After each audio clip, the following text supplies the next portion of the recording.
London and welcome to another video. Today I'm going to show you how you can have a French day at home. Why? Well, maybe you had a trip to France that was recently canceled and you're missing out. Or maybe you just love France. Or maybe you're just bored and looking for something new to try. I was inspired to make this video after watching a Damon and Joe video and reading a Solo Sophie article. I'll put their links in the description below. If you like this kind of content, be sure to give this video a thumbs up and subscribe to my channel for more videos like this. Allez, let's go.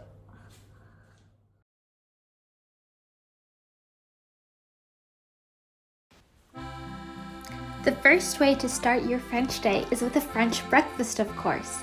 And I don't mean French toast. In France, breakfast is usually consisting of some kind of toast or pastry. Since I'm not going to the boulangerie today, I will be having bread from the grocery store instead of a fresh pain au chocolat. In France, toast is typically topped with butter and jam, or Nutella. You won't find them eating peanut butter toast here, even though you can buy it at the store. I'm just having mine with the vegan butter and quince jam that I bought at the farmer's market last month. Quince has kind of an apple-y taste.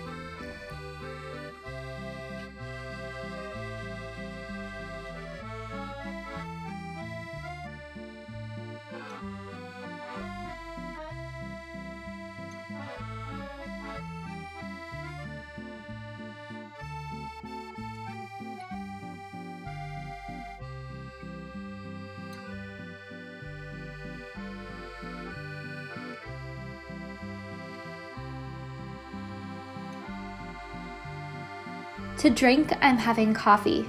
I'm using instant coffee because that's what I have, but feel free to use a French press or an espresso machine.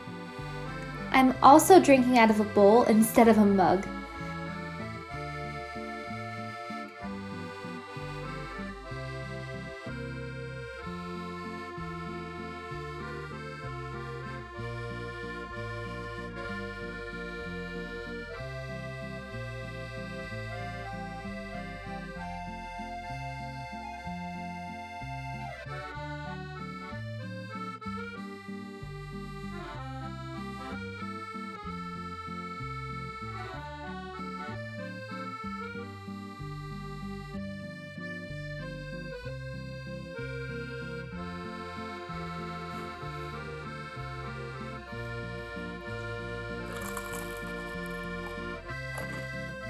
French people also like to dip their pastries or toast into their coffee like this.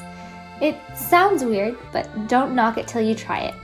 You can also opt for hot cocoa if coffee isn't your thing. Next, if you are able to go outside and walk, that is a very French activity. Whether it's to run errands or enjoy the day, a nice walk is always a good idea. I'm just going in the morning when other people are having their grasse matinée, aka sleeping in. To get in the mood for walking, I created a playlist of classic and contemporary French songs. You can check out the Spotify playlist linked in the description below. During my walk, the weather was cloudy, a bit unlike the south of France, but I didn't mind. It was just before the rain and I could smell all the flowers and the trees of spring. If you can't go outside right now, try listening to the French playlist while moving around your home while cooking or cleaning.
When I lived in Paris last year, one of my frequent weekend activities was going to see art expos because most museums are free for students. Obviously, I can't go to the museums while they are closed right now, but many are actually offering free virtual tours. I would recommend the Musée d'Orsay, my favorite museum, which is in an old train station and houses lots of impressionist art. The Louvre also has a free virtual tour. I'll link these museums' websites in the description below. For lunch, why not try making a classic French dish? I'm planning to make a quiche. I like to use the website Marmiton for authentic French recipes. It's also a great way to practice your French.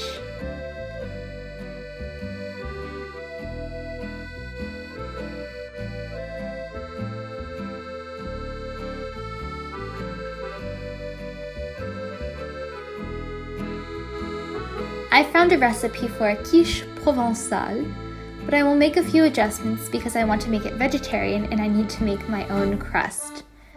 You could also make it vegan by using just egg instead of real eggs or chickpea flour or silken tofu. I'll link the recipes I used below.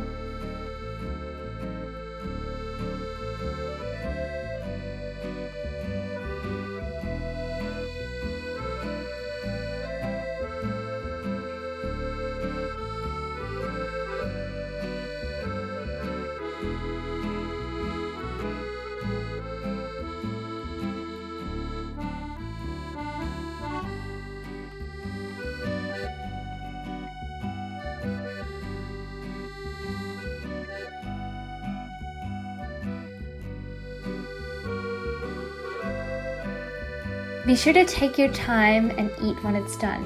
The French like to take their time eating to converse with others and enjoy their food.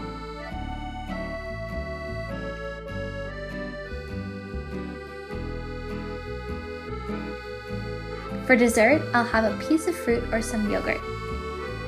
I know in the US we like to eat yogurt for breakfast, but here in France it's more of a dessert. And it's actually quite good. I think it helps with digestion after eating.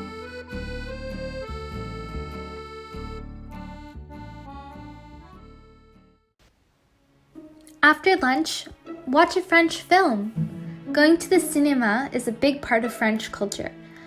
After all, the septième art was invented in France, or the seventh art. You can find lots of French films on Netflix. For a rom-com, I would recommend Blind Date, and for a drama, check out Street Flow. You can also find French films on Amazon Prime. If you're in the mood for a true romance, I would recommend Marius and Fanny, which are based off the Marseillaise trilogy by the French author Marcel Pagnol. If you're looking for a classic family comedy movie, I would recommend anything Astérix and Obélix. If you feel like something a little bit more special, head to the opera. The Paris Opera is offering free streamings of some of their ballets and operas. There's also a virtual tour, which I would recommend. It's one of the prettiest buildings in Paris, in my opinion, even if the style can be a little bit gaudy for some. Let's take a look. Here we are on the roof of the Opera House. You have a beautiful view of Paris. You can see the Eiffel Tower and the Tour Montparnasse. You can scroll around. It's pretty cool. Back there, more industrial buildings. Maybe it's La Défense? I'm not sure.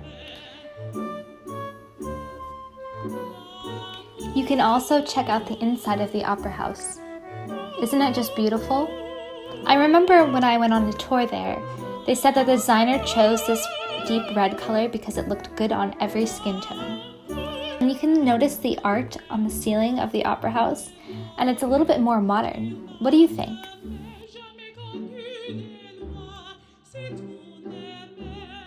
Here's some more of the inside of the building. It reminds me of the Palace of Versailles.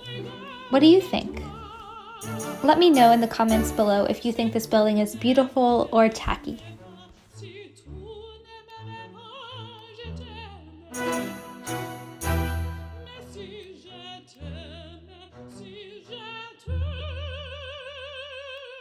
Okay, let's check out some of the special showings they have of their ballets and operas. They have all different kinds, and they even have a show that I saw when I was a student, the tribute to Jérôme Robbins, and I would really recommend it. It has lots of fun dancing and a great soundtrack as well. Finally, to finish your French day, have an apéro. An apéro is like happy hour. Share drinks and snacks with friends or family. You can do this via Zoom, to social distance, of course. Here's my apéro spread, but have whatever you like. And if you don't feel like having wine or you don't drink, you can always have a limonade, which is like a French version of a lemon lime soda.